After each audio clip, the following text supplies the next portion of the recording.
जय माता दी दोस्तों, बहुत बहुत स्वागत है आप सभी का व्रत त्योहार उपाय चैनल में।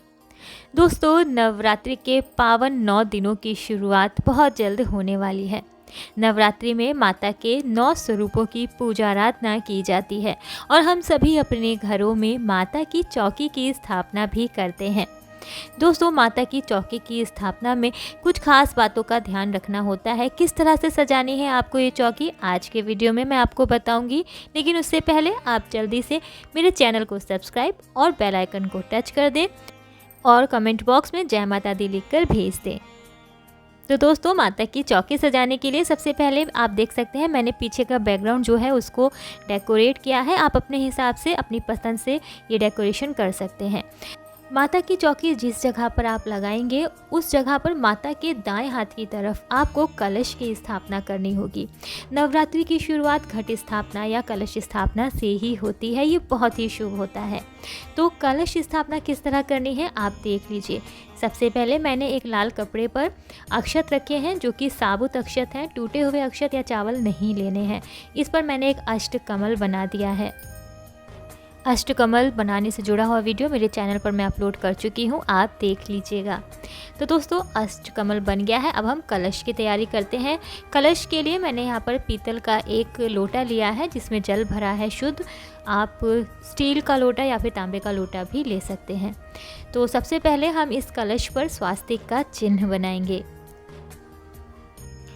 दोस्तों, स्वास्तिक का जो चिन्ह होता है बहुत ही शुभ होता है।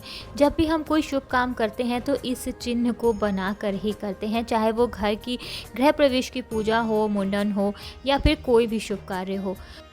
दोस्तों, क्या आप जानते हैं कि ये जो स्वास्तिक का चिन्ह होता है इसका जो डिज़ाइन है, जो कि लाइन है, बिंदी है, इन सब के पीछे एक बहुत ही खास कारण होता है।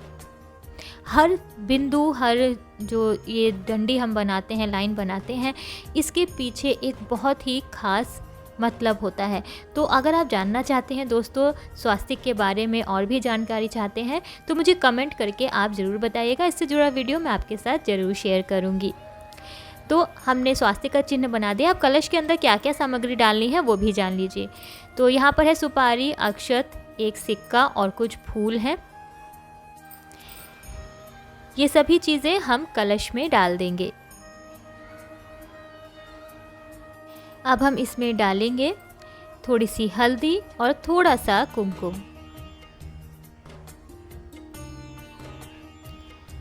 साथ ही इस जल में हम थोड़ा सा गंगा जल भी मिक्स कर देंगे।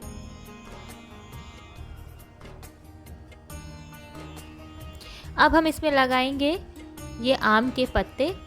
अगर आपको आम के पत्ते नहीं मिलते हैं तो आप अशोक का जो पेड़ होता है उसके पत्ते भी लगा सकते हैं, वो भी शुभ होता है। और आम के पत्तों की जो संख्या है वो 5 या 7 होनी चाहिए।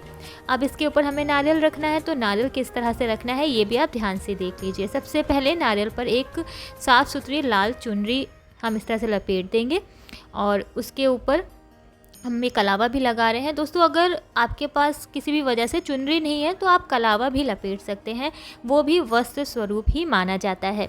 अब इसको हम थोड़ा सा तिलक कर रहे हैं, साथ ही थोड़े से अक्षत चढ़ा रहे हैं नारियल को। और अब ये नारियल हम इस कलश पर रख देंगे। किस तरह से रखना है ये भी आप देख लीजिए ध्यान से। तो हमारा कलश तैयार हो गया है। अब हम अपनी घट स्थापना, कलश पर हम थोड़े से फूल चढ़ाएंगे और हाथ जोड़कर देवी देवताओं का आह्वान करेंगे। तो घट स्थापना हो गई। अब करते हैं माता की चौकी की स्थापना। तो चौकी पर मैंने लाल कपड़ा बिछाया है और माता के जो 9 स्वरूप होते हैं उनसे जुड़ी एक मैंने तस्वीर भी रख दी है। इसी के साथ एक साफ लाल रंग का मैंने अलग से कपड़ा रखा है और इन सब चीज़ों के ऊपर थोड़ी सी गंगा जल की बूंदें हम डाल रहे हैं ताकि शुद्धि बनी रहे। क्योंकि मार्केट की चीज़ें हैं, भले ही हमने ला के साफ़ करी लेकिन फिर भी शुद्धिकरण करने के लिए थोड़ा सा हमें गंगा जल ज़रूर डालना है। तो ये है माता रानी जिनका श्रृंगार मैंने कर दिया है। इससे जुड़ा वीडियो, माता के श्रृंगार और स्नान से जुड़ा वीडियो मेरे चैनल पर है, आप ज़रूर देखिएगा। तो अब हम माता को इस तरह से स्थापित कर रहे हैं। माता की जो हमने तस्वीर लगाई है, फ़ोटो लगाई है, उसके ऊपर लाल चुनरी लगाई है। साथ ही माता की जो मूर्ति है उस पर भी हम लाल चुनरी चढ़ा देंगे। माता की जब भी पोशाक लाएं आप दोस्तों तो ध्यान रखिए, कोशिश करें कम से कम कि लाल रंग की पोशाक ही लाएं, क्योंकि लाल रंग सुहाग की निशानी माना जाता है और माता का सबसे प्रिय रंग भी होता है। तो माता की हमने स्थापना कर दी है। साथ ही हम एक शिव परिवार भी रखेंगे, क्योंकि चाहे वो माता रानी की पूजा हो या फिर भोलेनाथ की पूजा हो, शिव परिवार की पूजा करना बहुत ज़रूरी होता है, तभी पूजा संपन्न मानी जाती है। अब हम दोस्तों, क्योंकि नवरात्रि पर जौ बोना बहुत ही शुभ होता है, तो वो भी मैं आपको बता देती हूँ किस तरह से करना है। एक मिट्टी का पात्र लेना है, उसके अंदर हमने साफ़ सुथरी मिट्टी भरनी है। उस मिट्टी में हमें डालने हैं ये जौ आपको बहुत ही आसानी से मार्केट से मिल जाएंगे। जहाँ पर आप पूजा का सामान लेंगे उसी शॉप से आप ये जौ भी खरीद सकते हैं, और ये मिट्टी का पात्र भी वहीं मिल जाएगा। तो इस तरह से हमने जौ डाल दिया है और ऊपर ही ऊपर डालने हैं दोस्तों, हमें अंदर जौ को नहीं दबाना है। अब इसके ऊपर हम जल डाल देंगे, साथ ही थोड़ी सी गंगा जल भी हमने इस जल में मिक्स किया है। ये जो जौ का पात्र है दोस्तों, इस पर हमने कुमकुम से टीका भी किया है, आप देख सकते हैं। अब इसको हम माता के बाईं ओर मतलब बाईं हाथ की तरफ रख देंगे। अब हम करेंगे नवग्रह की स्थापना। नवग्रह की स्थापना बहुत ही शुभ होता है, ज़रूर करिएगा। कोई भी ग्रह अगर रूठे हैं तो आप इस तरह की जब भी कोई पूजा हो, चौकी की स्थापना करें तो नवग्रह की स्थापना ज़रूर करें, क्योंकि जब भी हम पूरे दिन 9 दिन माता की पूजा करते हैं तो साथ ही हम नवग्रह की भी पूजा करते हैं, तो इससे जो ग्रह होते हैं अशांत होते हैं वो शांत हो सकते हैं। किस तरह करनी है आप देख रहे हैं। पहले हमने चावल के 9 ढेर बनाए हैं, उस पर हमने 9 सुपारियाँ रखी हैं। इन सुपारियों को भी हमें अच्छे से पूजना है।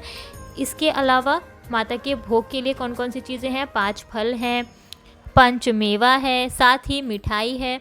जो भी मिठाई आपके घर में हो या आपने बनाई हो भोग के लिए ज़रूर चढ़ाइएगा। 16 श्रृंगार की सामग्री भी माता रानी को ज़रूर अर्पित करिएगा। और मैं यहाँ माता के चरण कमल लेकर आई हूँ, तो ये मिट्टी के बने हैं, आप चाहे तो पीतल के या फिर चांदी के भी ला सकते हैं, बहुत ही शुभ होता है।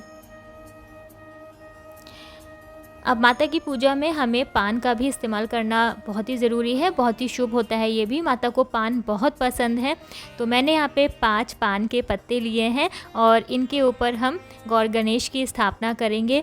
तो उसके लिए भी मैंने चावल का ढेर बनाया है 2 जगह पर। और जो आपके घर में गौर गणेश बने हुए होते हैं, आपके यहाँ जब भी पूजा होती होगी तो आप इस्तेमाल करते होंगे, चाहे वो सुपारी के हों या फिर गाय के गोबर और मिट्टी से बने हुए हों, तो उन्हीं को रखना है। और ये है अखंड ज्योत। अगर आपके घर में दोस्तों अखंड ज्योत जलाई जाती है तो ज़रूर जलाइएगा, बहुत ही शुभ होता है, बहुत ही पॉजिटिविटी आती है घर के अंदर।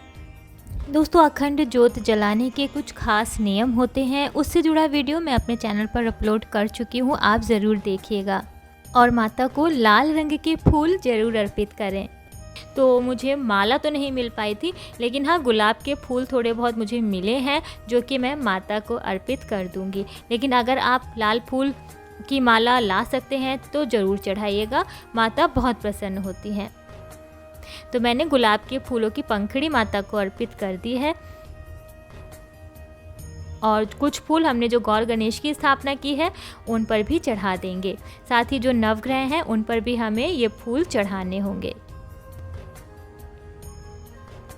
दोस्तों चौकी पर जितने भी आप देवी देवता रखते हैं उनकी आरती, उनका सिंदूर तिलक और उन पर फूल जरूर अर्पित किया करें।